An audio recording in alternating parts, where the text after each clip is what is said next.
ça, t'es au fond du trou? Tu vas pas t'en sortir, t'es au fond du trou, mais de quoi tu parles? Je comprends pas. Oh, viens, viens là, viens. Oh,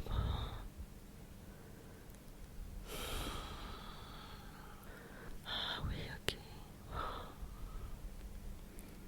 Viens, viens à côté, plus près. Je vais te raconter une histoire. Oui, oui, c'est une métaphore. Ouais, bah oui. Tu sais bien que j'aime bien les métaphores. De toute façon, on parle pratiquement qu'en métaphore, tu vois. Parce que ton trou là dont tu me parles, t'es bien d'accord, t'es pas dans un trou.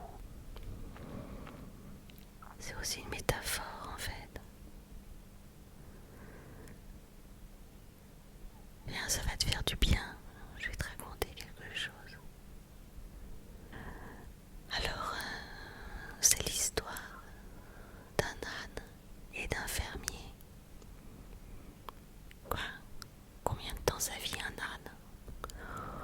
Oh bah alors là, je sais pas, aucune idée. Je pense que ça dépend comment il est soigné, tu vois. Ouais, non, j'en sais rien.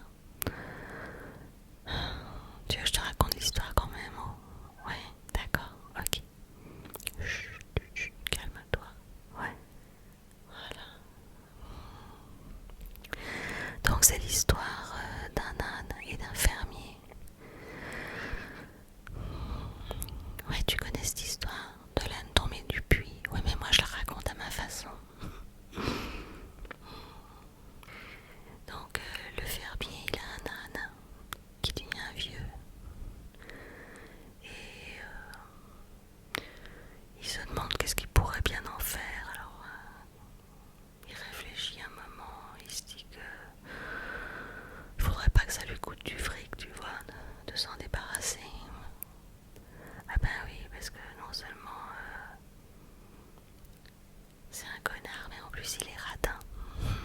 Ouais, ça te parle. D'accord. Donc il réfléchit à ce qu'il pourrait faire de cet âne parce que il en a marre de lui donner à manger, tu vois. Et que la pauvre bête, ben, elle est trop vieille pour transporter des charges lourdes. Et tout d'un coup, il se souvient qu'au fond du jardin, ben, il y a un puits très profond. Alors il prend l'âne et hop, il le balance par-dessus le muret. Et en arrivant, ben, l'âne, passé la frayeur, il voit que il est blessé, mais qu'il est encore en vie. Il se met à braire. Ouais, c'est le cri de l'âne, le braiement.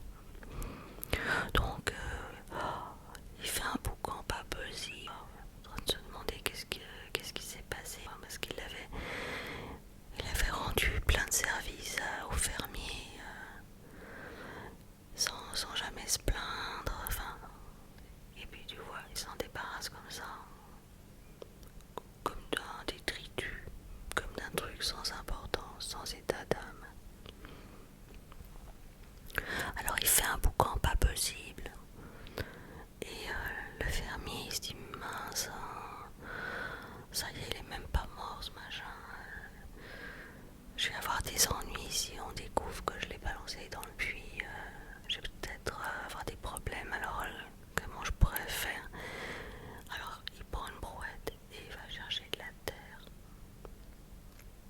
Et il s'arrête dans la grange et il prend une pelle. Et il commence à prendre des pelletées de terre et les balancer dans le puits pour ensevelir l'âne. Et l'âne, il est au fond du puits.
mais il n'y a que d'un côté, comme les pirates dans les films des pirates, ouais c'est ça.